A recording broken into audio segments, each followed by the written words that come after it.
विष्णुरूपाय शिवरूपाय विष्णवे श्री गुरुभ्यो नमः। అత్యంత పరమ పవిత్రమైనటువంటి శ్రావణ మాసం రెండవ సోమవారం రేపు సాయంత్రం స్థానిక చంద్రమౌళీశ్వర భక్త మార్కండేయ దేవాలయం నారాయణఖేడ్ నందు రేపు సాయంత్రం 6 గంటలకు విశేషమైనటువంటి భస్మహారతి కార్యక్రమాన్ని నిర్వహించనున్నాం.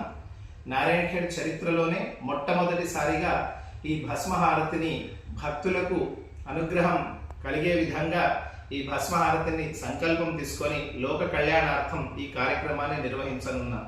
ఉజ్జయిని పట్టణంలో భారతదేశంలో ఏకైక ప్రాంతం ఉజ్జయిని పట్టణంలో మాత్రమే ఈ భస్మహారతి దర్శనం మనకు కలుగుతుంది.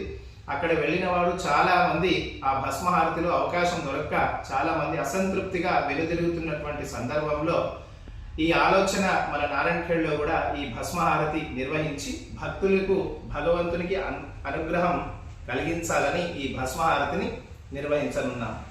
విశేషం ఏమిటంటే 4 విధములైనటువంటి శివలింగములు మనకు శాస్త్రంలో చెప్పబడింది. అది దైవ శివలింగము, ఋషి శివలింగము, అదేవిధంగా ప్రకృతి ప్రసాదించినటువంటి శివలింగము, మనుష్యులు పండితులు ప్రతిష్ఠించినటువంటి శివలింగం. దైవలింగము అంటే సాక్షాత్ భగవంతుని యొక్క సృష్టి ద్వారా మాయ ద్వారా స్వయంభూగా ప్రకటితమైనటువంటి శివలింగములు. వీటిని ఎవరు స్థాపించరు, భగవంతుని మహిమ వల్ల స్వయంభూగా ప్రకటితమవుతాయి. అవి మనకు 12 జ్యోతిర్లింగాలుగా మన దేశంలో కనిపిస్తూ ఉంటాయి. ఇక రెండవది ఋషులు ప్రతిష్ఠించినటువంటి శివలింగములు. 7 ఋషులు కశ్యప, అత్రి, భరద్వాజులు మొదలైనటువంటి ప్రధానమైనటువంటి ఋషులందరూ కూడా ప్రతిష్ఠించినటువంటి ఋషిలింగములు అని మనకు శాస్త్రాలు చెప్పబడింది.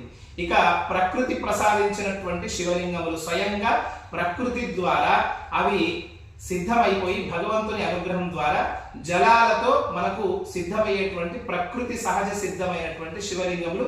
అవి మనకు నర్మదా బాణలింగంలో కనిపిస్తాయి. నర్మదా నదిలో స్వయంగా ఈ నర్మదా బాణ శివలింగం సిద్ధమయ్యి అవి మనం ప్రతిష్ఠ చేయవచ్చు. ఇవి ప్రకృతి సిద్ధమైనటువంటి లింగములు. అదేవిధంగా పండితులు, భక్తులు, అదేవిధంగా పురోహితులు స్థాపించినటువంటి శివలింగములు. ఇందులో విశేషమైనటువంటి శివలింగములో బ్రహ్మసూత్రం కలిగినటువంటి శివలింగము విశేషమైనదిగా మనకు శాస్త్రాలు తెలియజేస్తున్నాయి. ఈ సృష్టినంతా పరమేశ్వరుడు లయకారంలో ఈ సృష్టినంతా ఐక్యం చేస్తూ ఉంటే ఆ శివలింగం పైన ఉన్నటువంటి ఏదైతే బ్రహ్మసూత్రం దానికి ఒక ఆధారభూతంగా ఉంటుంది అని మనకు శాస్త్రాలు తెలియజేస్తున్నాయి. బ్రహ్మసూత్రం అంటే ఏంటి?